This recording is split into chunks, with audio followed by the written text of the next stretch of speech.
Hi, I'm Dr. Bertice Berry, and I want to tell you a story. The opposite of vulnerability is not strength. Brilliant Brene Brown found in her research that people who were more resilient, those who could bounce back quicker than others, were also the ones who had a great deal of vulnerability. They'd been through a lot, and they could bounce back to the new thing because they had learned from the old thing. I think that the opposite of vulnerability is not strength. The opposite of vulnerability is perfectionism and the need to be right. When we feel that we have to be right in everything, we don't just stop with ourselves. We go around pointing out everybody else's flaws because now we want to control ourselves. When you want to control yourself, you try to control everybody else.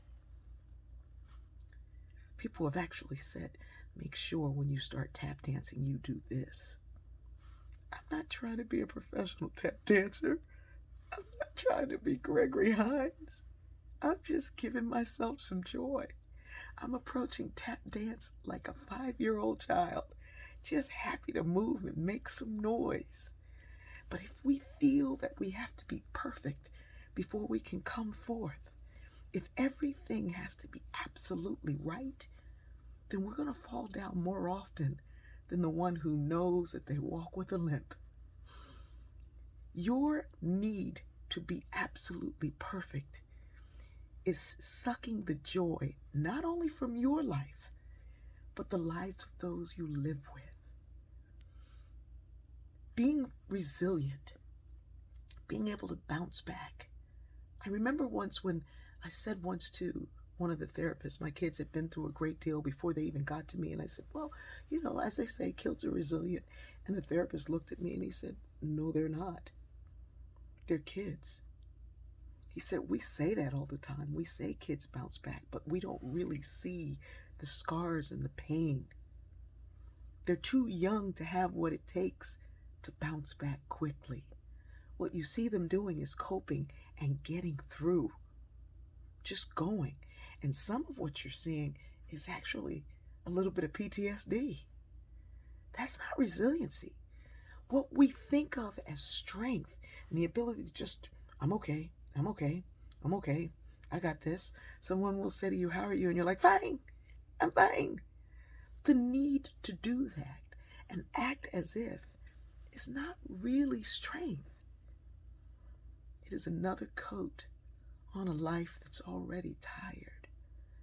And it's just going to take the wind to blow on it, to break it down. When you look up the word resiliency and you look for the opposite of the word, you'll see impregnable, airtight, unstoppable, indefensible, untouchable, bomb-proof, unattackable. That sounds good. But we've seen from Brene Brown's work that those who bounce back after calamity are those who've been through a calamity before. The beautiful thing about sharing these stories is that our stories connect us. And we hear these difficult stories from others, and sometimes it evokes a story in you. That's why I use story. I remember once when I was giving a speech years ago, and my sister Myrna was still here with us, and she was able to attend.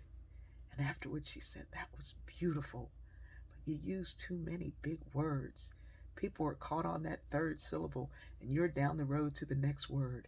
She said, just speak plainly. Speak to people's hearts. At first I was like, what does she mean?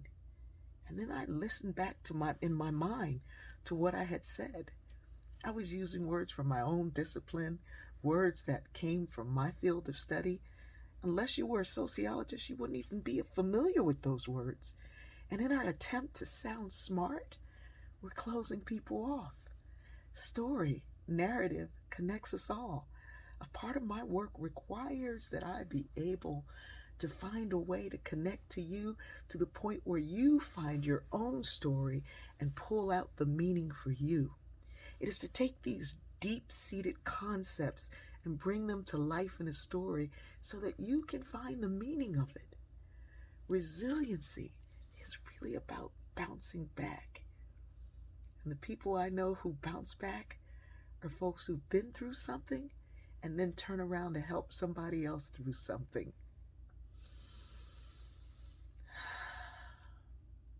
Being vulnerable is being open and being able to ask people to help show you the way, to accept the help that you need, to accept the love that is given, to accept the joy that steps into your life.